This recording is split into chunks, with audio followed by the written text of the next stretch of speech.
welcome to Arts and Wellness Café. So in this episode, we will be looking at some exciting pieces of art and some stitched pieces as well. So if you're interested in seeing how they've been put together and what intuitive art is, then watch the video.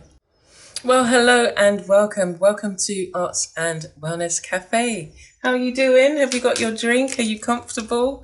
Thank you for spending a little while with me and just chilling, really. As if you've just come into the studio and I'm sharing with you some of the things that I've been getting up to. And of course, I am really pleased to hear what you're getting up to. And I hope that you've been making time to be creative. So let me just have a sip. Good. So today, the word for this week that we're looking at is intuitive. And on Monday, and I'll leave the link in the description. And for my podcast listeners, hello, because you'll be hearing this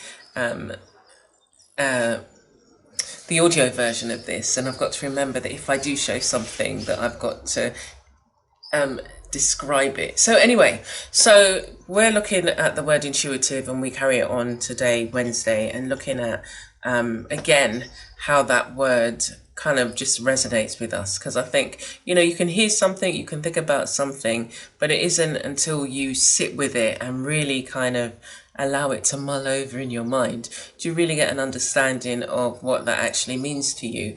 And I think I've probably always been an intuitive artist. An intuitive, what I mean is that, I don't know, I guess the expression could be that you allow your intuition to guide you. But what I do is I allow the sequences of events that coincide at that particular moment to look and see, well, what is it that we can see? So, for instance, when I come and I grab some,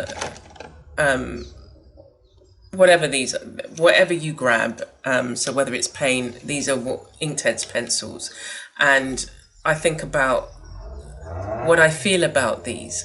So I'm always feeling really excited about working with supplies, and I feel really excited working with Inktense pencils because I understand or know the colours that you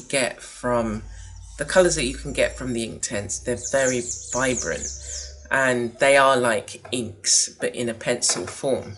And so I start with that. So I get really excited about the supply. I'm not necessarily always like, oh my gosh, I really want to work with this.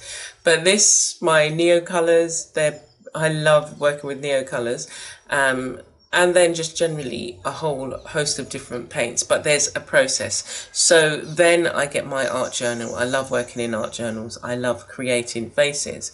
So when you take that, the passion for the supply, the passion for creating, and then you put it together and we meet on the paper, then what I do is I allow the Inktense pencils to do their job. So I lay down colour, and with their vibrancy-ness, there's not a word, but with their vibrancy, allow the colours to come together. So sometimes what I'll do is I'll say, okay, so my Inktense pencils are to my side, and this might be a long description or explanation, but I would just grab a selection and not even look to see what I've got, but lay those down. And then I start to think about, well, what can I see coming out?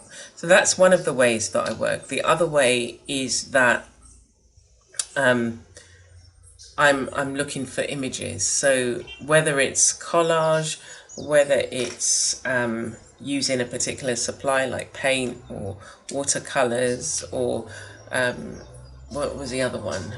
Clay, fabric. I bring the colours together. So my bit is to bring them together, and then I see what I can see. I see what's coming out of what I brought together. So usually there's a shape, and sometimes I'll go with a shape. Most times now I'll go with a shape. I never used to. It's something I've learned to let go of.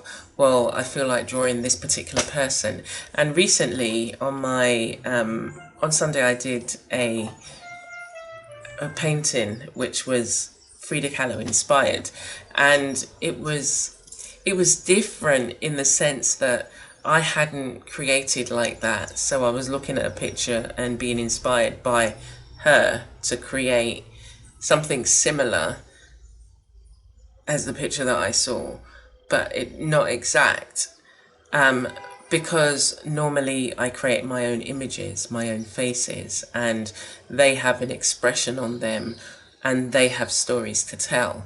And that's the way I see it. I see that energy that we have as creatives and the energy that's in the supplies that we use, the vibrancy, the impact that it can make, all fits together when you think about the end result and how people can be affected by, in different ways, by creativity, by art, by seeing a painting, by, you know, looking at a quilt. And there's a brilliant quilt artist called Bisa Butler, and if you look at some of her, she actually uses the fabric as if it was paint, and her quilts are brilliant. They're sort of like 8-foot quilts, and so much vibrancy in the colors that she uses. And when I see one of her works, I feel inspired, and I feel encouraged to pursue my journey in textiles, and, you know, using textiles in my pieces. And there's loads of other artists that there's like sculptors, and I can't remember his name now, but Nash, is it Nash? But there's sculptors that you look at their work and it's just beautiful the way that they've not only sculpted the piece, but the colours they use. And this particular artist uses colours in his sculptures.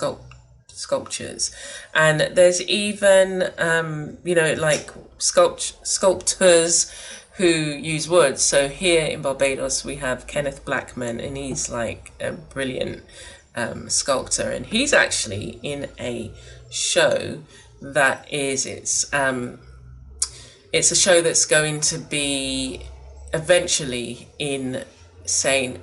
Croix in the British Virgin Islands, and it's an arts centre there. So it's currently here in the Minister of Culture's office, and so yesterday the show was opened. So I've got some sculptures in there, and I'll show you some of the sculptures. And yeah, there's a whole range of other artists that are showing their work,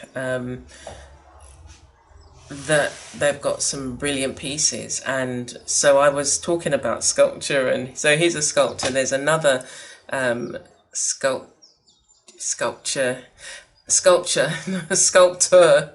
There's another sculptor there, and I'll put the list up anyway so that you can see and maybe look them up. Not all of them have social media presence, but they're all available if you go to the Artists Alliance website, the Bajan Art, then you should see some of their profiles there, or the Caribbean Fine Art Fair, because they're curated along with Anderson Pilgrim and Onika Small and Shane. Sorry, I can't remember your last name, Shane. But they're the three curators and brought all the artists together. And so in terms of, the intuitiveness of my work. And so even when I'm working with sculptures and mixed media pieces, I will still allow how it is. I'm constantly thinking about how I feel about this particular supply. What am I feeling that this is what needs to be next, or this needs to go here? And I'll sit with it and I say, okay, what's it feeling like? Sometimes it doesn't feel right, but I have to sit in it. And you might be saying to yourself, what do you mean by, you have to sit in it? There's a mosquito biting me. Means you have to put something on. But it is that I will either go ahead with what I think needs to happen next, or I think about it a bit. So in my mind, I play out, well, if I put this there, what is it going to look like? Or then I walk away and do something else. And that's why mixed media suits me down to a T, because I can then go and work on a whole different, I'm just putting the cream on this mosquito bite. It might be just one, just jumping across both my legs as if they were a buffet. But I've been bitten on both legs. But yeah, so then what I might do is go away for a bit, do something else. I've got my sewing machine here, I've got all my art supplies around me in this space, so I can work on different things at different times. But then what I do is if I'm going to work on something else, I might work on several of that thing. So if I'm going to work on fabric, it might be that I've got several pieces of like several wall hangings that are at different stages that I might think, okay, do I want to work with you? And that's really how it is. Am I feeling it working with you? And sometimes it's no. Like there's one I've got here, which I'll show you. I've taken it to the next stage. And then after I've done that, I might say go back to that piece and say, okay, what is it? What am I feeling now? Ah, actually, yes. The thing that I was thinking, it does need to go on there. So intuitive, I've allowed myself to, I think it's important to get in tune with yourself and in tune with what it is you want to pursue, want to do, and how you like working. What kind of things do you like working with? Do you need to stretch yourself? How are you going to stretch yourself? Are you going to come out of your comfort zone? Because sometimes you need to. And yeah, this is my mosquito swatter. My sister was saying, look at the holes, the holes are a bit big, and I was thinking, actually yeah, because then what happens is the mosquito just goes like, oh, it's coming, oh, let's go to the side. So as I swat it that way, it's like gone to the side so it fits through the hole. But if you do that, then it can't anticipate where it's going to go.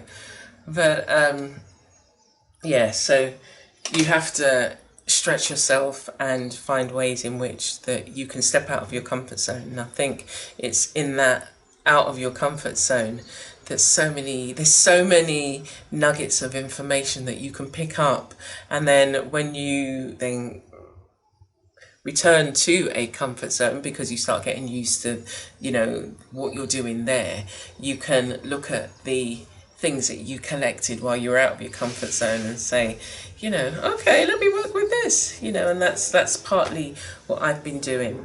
So let's show you some of the work that I've been doing, mixed media wall hanging.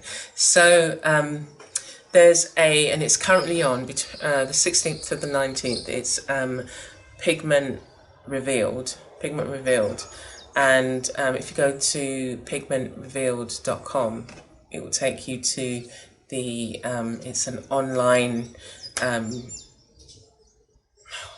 symposium.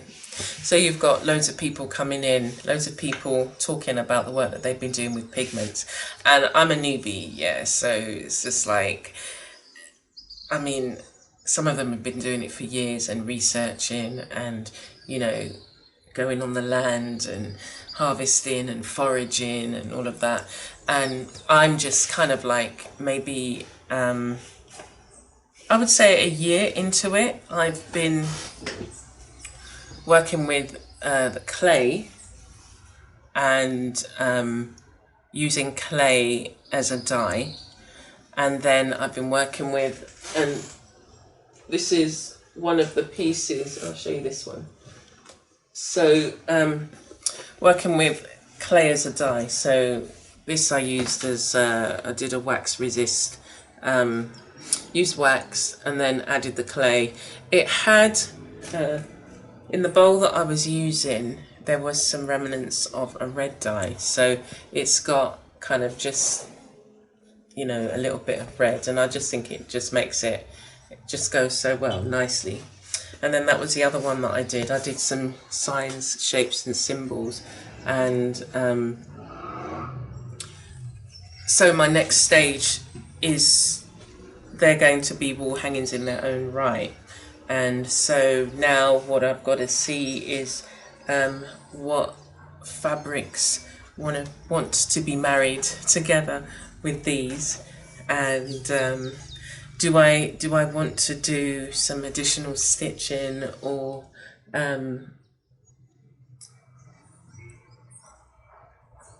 just leave it as is. And what they're saying to me at the moment is that we want to shine on our own, so I might just put them, you know, as my first. This was my, you know, some of my first working with clay.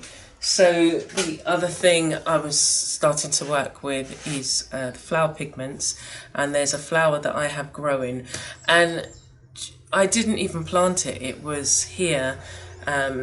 It was on it's my neighbour's fence that separates the two houses, so it's my neighbour's fence. But it was growing, and I thought, oh, this is a lovely blue flower, and never thought anything of it. And then the more I did some research, I found that it could be used as a tea. So then I was having it in tea, and then I was thinking, just by chance, you know, well, it creates a blue colour when you create the tea, when you make the tea, so I could use that as an ink or a dye. Prior to that, I saw, I was teaching on a course, and we had these free taster sessions, and there was an artist called Dylan Sarah who works with pigments, and he showed us how to create pigment from avocado seed.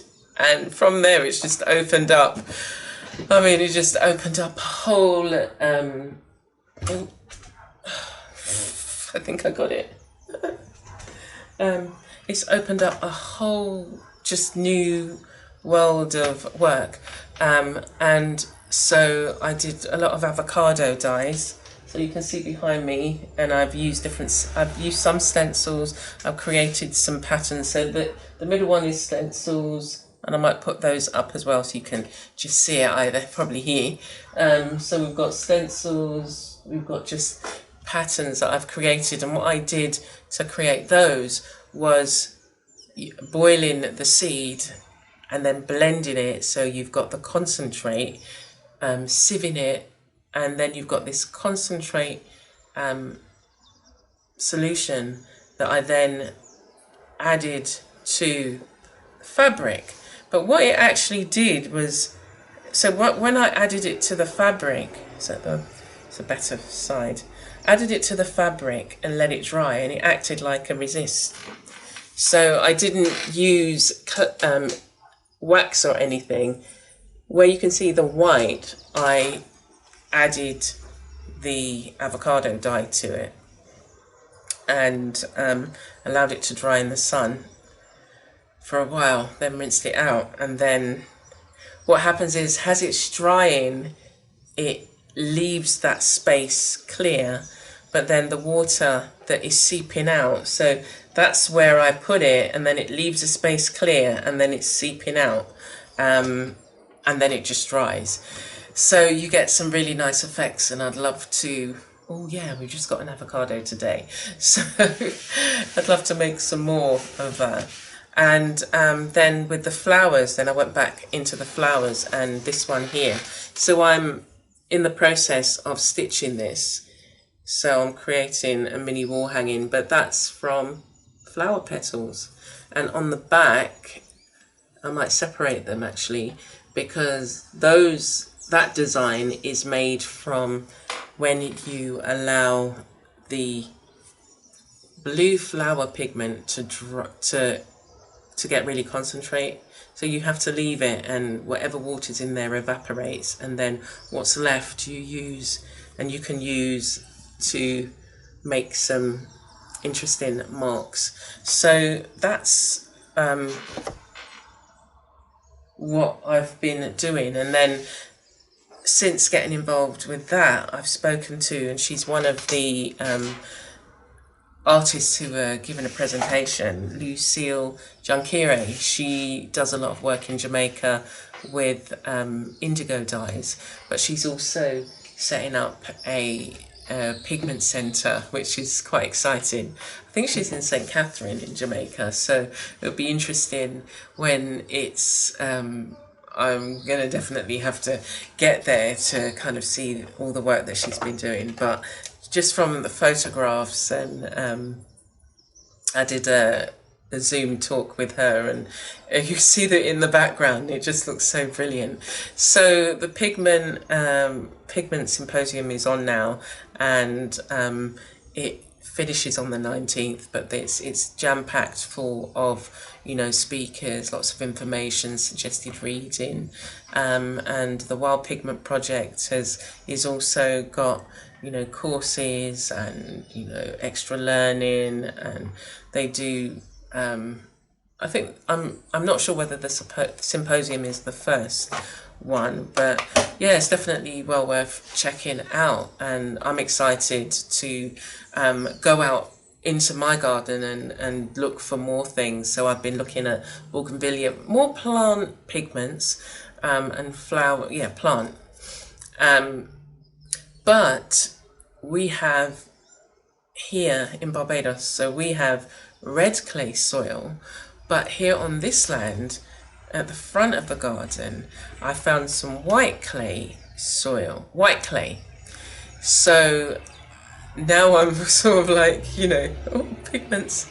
I've got to go out there and do some digging and get some, and then one of the artists on this pigment revealed, she shared how she, you know, takes it from the rock to, you know, breaking it up, you know, pestle and mortar, and then sieving it, and then, you know, cleaning it with water.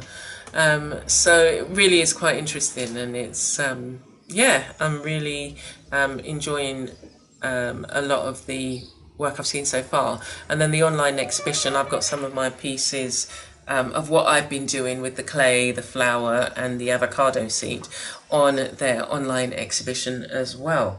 So it's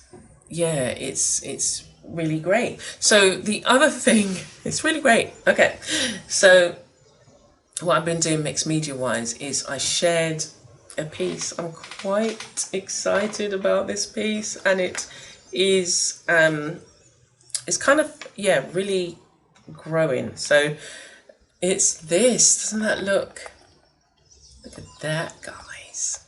I was just really, and it, again, it's this, when I talk about this intuitiveness, this is what I mean in terms of, you know, you are led to create. So initially what I'd created was this bit, and then I've added all these pieces on. I've got lots of texture in there. And then what I was feeling was there needed to be some sort of archway. So I didn't want it square. I wanted it to be arched. So I went there, and then I thought, I thought about these. I've had these for years and never had known what to do with them. So they came to mind, and I was thinking, actually they'd look perfect. And then I realised I had these blue beads as well. And then I wanted to create symbols, signs and shapes that this piece actually tells a story, that it resonates with somebody who thinks that, you know, thinks about what everything means. And I don't think that we create without there being, and that's, I'm thinking about, well, when I allow my intuition in to my creative space, this is what happens. These kind of things. When I'm holding back and I think, I want to create. If I was thinking about creating this, I wouldn't have, And it's mixed media. It's recycled materials, and it's very tactile, and it's made to hang up. There's just a few bits that I've still got to do now, but essentially it will be done. And then the more recent thing I added were these beadings, but I'm really loving the look of it. And it's going to resonate with somebody to the core, because and that's why I can say it with confidence, because I'm putting everything into it. It's not just, I think something should look like this. It's, again, I think I've shared maybe, what is the story that wants to come out? What is the encouragement that somebody needs to hear? So when they see a piece of art, are they encouraged? Are they intrigued? Do they want to know more? Do they see something that reminds them of a time, or reminds them of something that was hidden deep that they never realized, or encourages them, or makes them feel inspired and think, I want to go and create something. So essentially that's what I want my pieces to do for the person that's watching. I want them to feel inspired when they come and look at the work, and so using my intuition and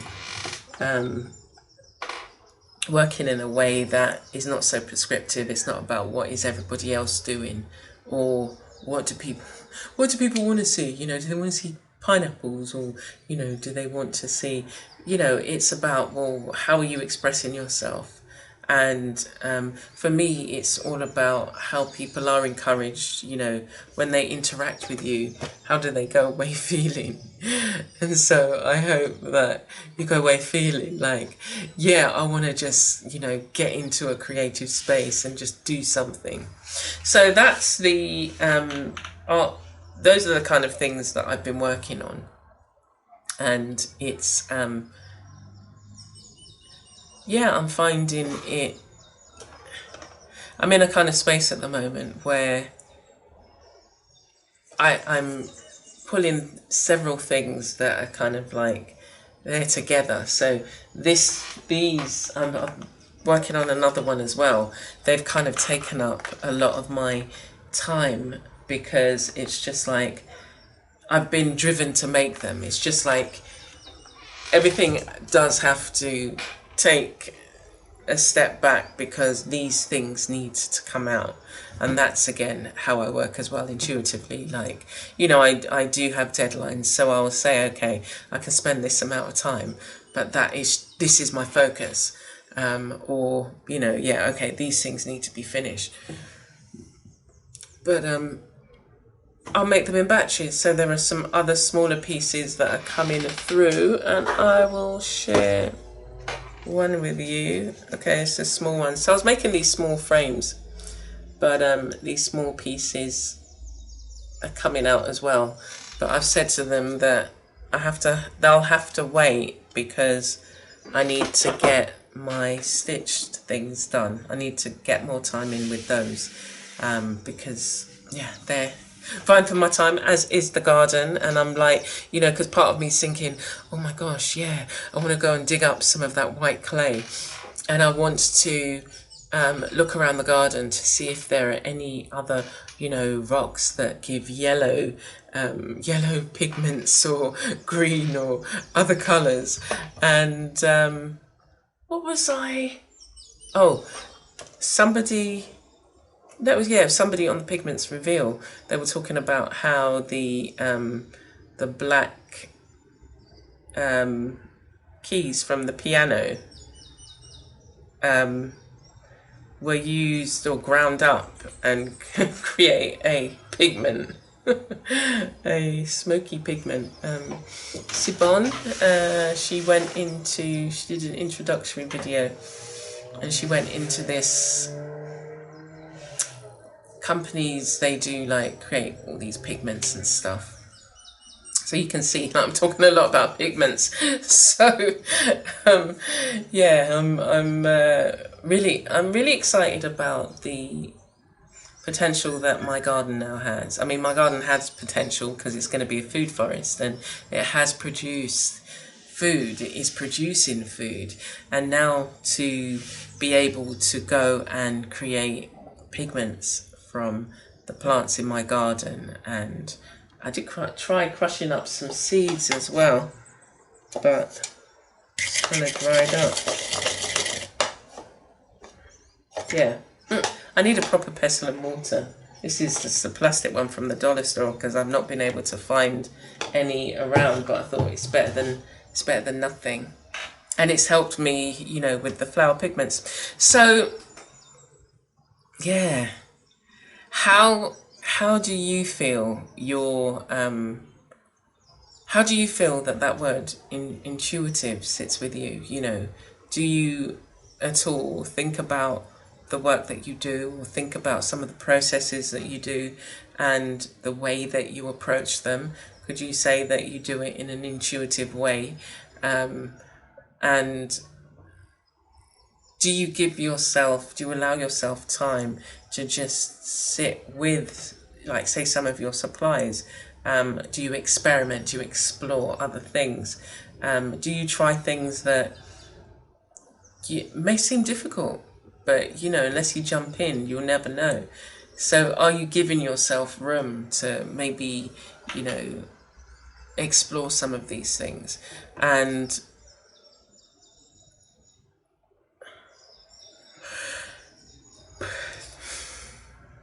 how are you treating yourself? How are you treating your creativity? I hope you're not comparing. Yeah? Because what I might feel, you know, and talk about intuition and intuitive art, maybe somebody else might think something different. It's not about what somebody else thinks, it's about what you think. So I want you to go and have fun, go and enjoy, and give yourself some time to just listen to what, you know, you're sitting around all these supplies that you really enjoy using. But, you know, but this is something you have to do on a regular basis. But listen, you know, sit with what might be calling you. Oh, I think my oils have been calling me. I've been doing some work with the oils. But no, stitching and pigment, their voices are louder. Anyway, so take care for now. Please do come back and see me. On Friday, we've got a art journal that I look forward to sharing with you. And if I can share anything more about what I'm learning on Pigments Revealed Symposium, then I will. And I'll be working as well throughout creating. It's interesting being at a symposium and being able to create at the same time. That, you know, I did that on one of this a different kind of collective, and it was really good. I really felt good, you know, being able to be there, but also I could be stitching, or I could be, you know, working on pieces like this. Yeah, maybe I should do a course on how you create your own. Anyway, take care for now. See you soon.